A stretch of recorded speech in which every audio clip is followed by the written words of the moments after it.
प्रेमानंद महाराजांचे कितीतरी video social media viral होत असतात. त्यांचा असाच एक व्हिडिओ चांगलाच व्हायरल होतोय. एका तरुणीने शेअर केलेला हा व्हिडिओ, जी स्वतः प्रेमानंद महाराजांच्या आश्रमात गेली आणि त्यांना भेटले आहे. उत्तर प्रदेशच्या मथुरातील वृंदावनमधील ही तरुणी. व्हायरल झालेल्या व्हिडिओमध्ये तरुणीने लाल आणि काळ्या रंगाची साडी घातली असून ती खूप आनंदी दिसते. तिच्या आनंदाचं कारण संत प्रेमानंद महाराज आहेत. व्हिडिओमध्ये ती मुलगी सांगत आहे की ती श्री प्रेमानंद महाराजांना त्यांच्या आश्रमात भेटणार आहे. ती म्हणते, मी त्यांना भेटायला खूप उत्सुक आहे. मध्यरात्रीचे 2:45 वाजले आहेत आणि मला झोप येत नाही.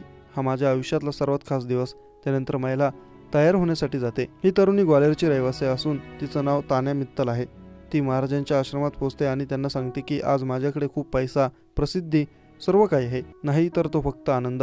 यावर महाराज म्हणतात की मला आनंदी, शांत, प्रसन्न राहायचं आहे आणि ते जगाच्या कोणत्याही भागात नाही, कोण्या व्यक्तीमध्ये आणि कोणत्याही उपभोक्ता नाही. महाराज म्हणतात की काही दिवसांनी आपलं मन जुन्या गोष्टी विसरून नवीन आनंद शोधू लागतं.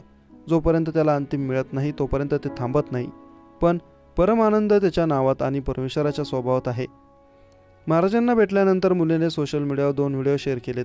एका व्हिडिओमध्ये ती मथुरेतील एका प्रसिद्ध हॉटेलच्या बाहेर उभी आहे आणि महाराजांना भेटायला जात आहे, आणि दुसऱ्या व्हिडिओमध्ये ती प्रेमानंदजींशी त्यांच्या आश्रमात बोलत आहे आणि तिच्या समस्यांवर उपाय विचारत आहेत.